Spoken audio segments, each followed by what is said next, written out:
Hi, my name is Warm Milk. That's a lie, my name is Cold Beer, and let's start with Dragon Age Inquisition. While we wait for the next part of Dragon Age to be released, let's take a look what the last game in the series had to offer. Let's start with the fact that it wasn't completely oriented to the fans of the Dragon Age franchise and tried to be appealing to a wider audience. That they definitely achieved. Me and my wife, we played the game and we liked it. It was our first experience in the world of Dragon Age and we had tons of fun. My wife even completed it twice. The game was designed to be played using a pause function, but I can't remember ever doing that. I played it in real time all the time and I had fun. Maybe on some boss I pre-planned some moves, but that was about it. It is definitely not a game for a hardcore Dungeons & Dragons fan, more like a nice fantasy title for the masses. It is beautiful, has a nice story and you can own a castle. In my opinion, 8 cold beers out of 10. Just be careful, with it you must install EA Launcher. That is never cool.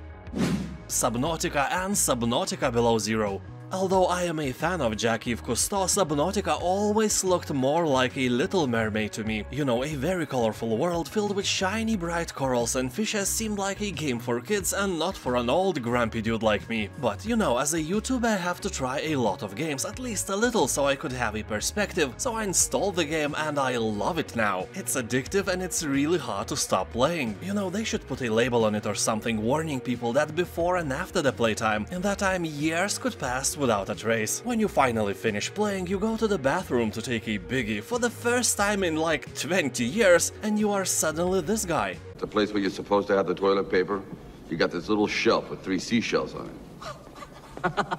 He doesn't know how to use the 3 seashells.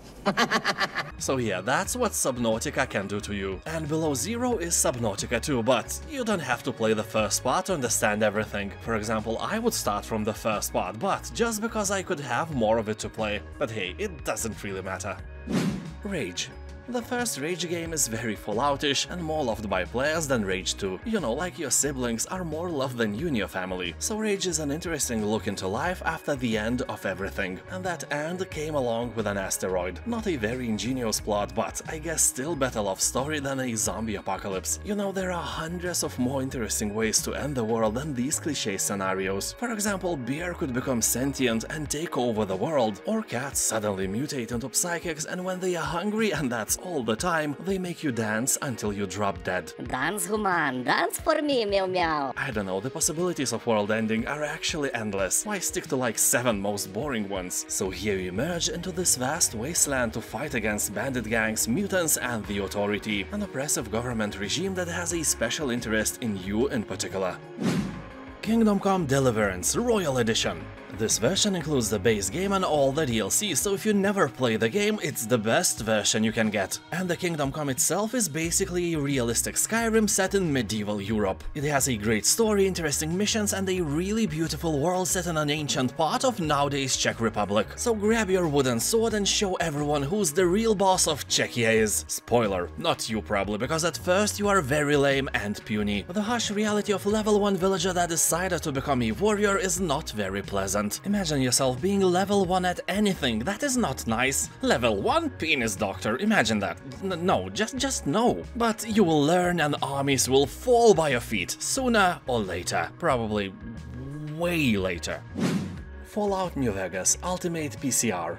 This is a legendary game and this deal is the best version of it possible. Pack contains DLCs like Dead Money, Honest Hearts, Old World Blues, Lonesome Road and so on. So basically if you play the game when it initially came out or never tried it, this version is the best way to experience Fallout New Vegas. Keep in mind that this is one of the best Fallout games ever created. You know, including classic games and new ones, Fallout New Vegas outshines them all. Everyone who played New Vegas is talking quite unanimously about its greatness. The game was created by Obsidian, the same guys who made Fallout clone The Outer Worlds and now are probably making the Elder Scrolls clone named Avowed. So serious clone people made this serious game and this price is kinda friendly. Not like all the inhabitants of the desert you will encounter in game. The Witcher 3 Wild Hunt. This is probably the best fantasy open-world RPG ever created, and I doubt that I could find anyone who at least never heard of it. Well, at least inside the Western influence hemisphere, it's a true legend. On Steam it has more than 600,000 reviews, and 96% of these people recommend this game for you. Anyway, the game has an incredible story, super fun gameplay, and a huge dark fantasy open world to explore. The coolest thing is, of course, your profession. You kill monsters for money, so you can just travel around the map and fulfill contracts contracts, ignoring the main story as long as you want or as long as you can get a new contract. And every single monster hunt is a handcrafted mission with different outcomes and sometimes hard moral choices. The Witcher is probably the best game I have ever played. Cloudpunk. Here you will play as a person named Rania. This is your first night working for Cloudpunk, a semi-legal delivery company based in the sprawling city of Nivalis. You go everywhere, from the marrow below to the spires that pierce the grey clouds high above. No delivery job is too dangerous and no one is faster than a Cloudpunk driver. You never ask what's in the package you are delivering, but, you know, one day everything went south and suddenly you will have to unravel mysteries in a world of corporate conspiracy, hackers and rogue AI. Great original game. The Elder Scrolls V Skyrim Special Edition.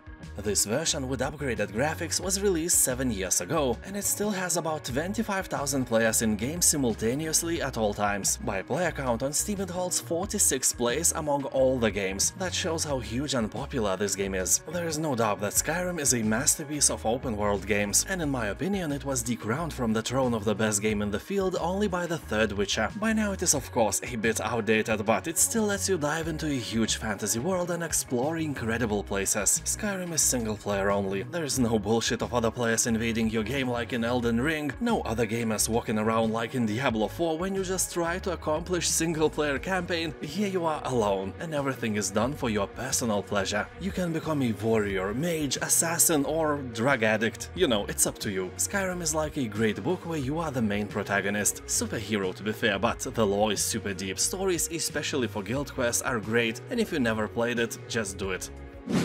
Empyrean Galactic Survival. This is an open-world space sandbox survival adventure. Here you'll build powerful ships, mighty space stations and vast planetary settlements. Follow your greed and explore, conquer or exploit a variety of different planets and discover strangest mysteries. You'll have to fight alien, human and other biological hazards and survive in a hostile galaxy full of hidden dangers. You can play as a lonely potato or team up with your friends, build new friendships, create alliances or make war to conquer the solar system. The title combines elements from space simulations, construction games, survival games and various shooters. About 80% of the reviews on Steam are positive. People say that the game plays way better than it looks, and that is always a good sign. Although many players are bashing the difficulty level of the game, some enemies are overpowered and also the learning curve is pretty steep. Far Cry 5. Here you will spill rivers of blood and your victims will drown in their own liquids because you are awesome and they suck. Here your task is to stand up to cult leader Joseph Seed and his siblings to spark the fires of resistance and liberate the besieged community. In other words, you will have to get rid of fanatics without any political correctness. Also, there is a lot of guts and carnage in general. Really great game. Also, all the DLCs are discounted as well, so even if you own the game already, check them out. Maybe you missed some good stuff in the past. Dying Light Definitive Edition. This is a great deal which includes the full game and a huge expansion with a new story, vast original map and a customizable buggy to drive. Also 2 additional game modes, 2 additional quarantine zones, exclusive weapons and outfits. The game has an overwhelmingly positive review score on Steam and that makes at least 95% of all players happy with their purchase. Anyway, here you'll have to survive in a city ravaged by, obviously, zombie virus and freely roam around basking in its unique atmosphere. You will also use parkour skills to jump or climb buildings and reach remote areas. But the most dramatic shift in the world comes at the sundown, as you change from a hunter to a hunted. That is a terrifying experience and you would never leave the safe zone at night, but the best quests and rewards await you only when the darkness falls. Also, if you are used to taking free games from the Epic Store, you may already have it, so check your library. Dead Island Definitive Edition. The same developers who made Dying Light created this zombie-infested game as well, and this zombie apocalypse is more beautiful than ever. You will be running from and killing undead in the beautiful tropical island, a wonderful paradise on Earth, and this contrast is really great. Exploring this island is really fun, from the zombie-infested deserted city to secluded beaches and vast highlands. Roam around in order to discover the story behind the zombie outbreak. You can also play in a story-based 4-player co-op mode. Anyway, in Dead Island Definitive Edition you will get the main game and all the DLCs as well. Also, graphics are in HD and so on, and the price is more than great. Fallout 4. Here you can play from first or third-person perspective. You can take items that lie around and roam across a big open world in search of adventure, absolutely ignoring the main quest and story. So basically it evokes, at least for me it did, the same feeling of freedom and exploration as the Elder Scrolls games. The main difference, of course, is the setting. Fallout 4 is a post-apocalyptic sci-fi game. It's filled with mutants and creepy facilities to explore. You can also join various factions, and that will immensely influence the outcome of the story. Sadly, they don't have a potato salad faction you could join. That is a shame. The game, along with the third Fallout game, has only one really annoying feature. In both cases, I finished the game thinking that I have like 10 or more hours of gameplay left, and it ended absolutely unexpectedly and way too fast. So if you decide to play Fallout 4, keep that in mind. Roam around, do some side quests, do not rush the story. All three games, I mean third Fallout, Fallout New Vegas and Fallout 4 are great games. You have all my recommendations. Divinity 2 Developer's Cut. The game includes the Ultimate Edition of Divinity 2, which is about 100 hours of gameplay, as well as the Developer Mode, which allows you to play as any unit created in the game. Really cool feature, and the price of the game is a joke. People on Steam are saying that Divinity 2 has quirky Terry Pratchett style of humor and huge replayability value. Honestly, I have read many comments stating that people play the game 3 or even more times. But why? I don't know, I guess it's for you to find out. But there are some sour notes in the review section as well, stating that the game feels outdated and those reviewers are recommending to choose some other, more modern game instead. Well, it's up to you, I think this game is great. Sable. Here you'll embark on a unique and unforgettable journey and guide Sable through her gliding, which is a rite of passage that will take you across vast deserts and mesmerizing landscapes capped with the remains of spaceships and ancient wonders. You'll explore the dunes on your hoverbike, scale monumental ruins and encounter other nomads as you unearth mysteries long forgotten and discover what you're hiding behind your mask. The game is single player only and you can already see that it is a work of art. There is a lot in this world just waiting to be discovered and explored. People on Steam are talking that the game is a little bit similar to the Breath of the Wild. The world is open and the amount of quests here won't let you get bored. Outward Definitive Edition. This is an open-world survival game with Souls-like combat mechanics. In this edition you will find both DLCs, new weapons, dungeons and also several life quality improvements. The game has only a mostly positive review score on Steam, but it doesn't do the justice. Most people who are giving a dislike spend 40 to 60 hours in game, and that honestly looks like some kind of masochism. If you don't like the game, just don't play it. Like Warren Buffett once said, always take the easy road and you will get there first. Anyway, Outward is like Skyrim and Dark Souls had a weird hybrid baby, and instead of abortion, this time they decided to keep it. If you like both games, why not? Outward has some problems, but in general, it is a nice game. Far Cry New Dawn. Far Cry games have always been colorful, but this is an absolutely next level of an airy-fairy unicorn carnage. They call it vibrant, I call it eye-melting. Despite that, Far Cry New Dawn is a decent game. Here you will dive into a post-apocalyptic Montana, 17 years after a global nuclear catastrophe. You will join fellow survivors and lead the fight against the dangerous new mob and their ruthless leaders, as they seek to take over the last remaining resources. And you are not in a mood to give your potato salad to anyone. You are more fond of bloodshed and carnage, and this is what you will do here. If you have a friend or loving mother-in-law, you can play this game together in co-op mode as well. People on Steam are bashing New Dawn for being just a shadow of Far Cry 5, and I agree, it should have been a DLC. But when it's on sale, why not? It costs as DLC as well, except you don't need the base game to play it. Dragon's Dogma Dark Arisen. This is a massive, challenging action RPG that drops you into a vast open world full of different creatures and characters. The game was a bit underrated when it initially came out, but over the years Dragon's Dogma regained its glory. I've heard that the second part is in the works as well, but the release date is rumored to be only in the year of 2025. Dragon's Dogma shares its open nature with the games like Horizon and Witcher 3, but has more strategy and more dynamic fights. It's a tougher game in general, but if you like to explore the open world and love fantasy games, you will probably like this game as well. Gamers are talking that this is an underrated gem that is a must-play for every open-world RPG fan. Mad Max. This is without a doubt one of the best open-world games on Steam. More than 90% of positive reviews are here for a reason. In Mad Max you will find an action-packed open world where you must fight against vicious gangs of bandits to stay alive in the wasteland. You want nothing more than to leave the madness behind and find solace in the mythical Plains of Silence. Along the way in your search, you are challenged with treacherous missions as you scavenge the dangerous landscape for supplies to build the ultimate combat vehicle of your dreams.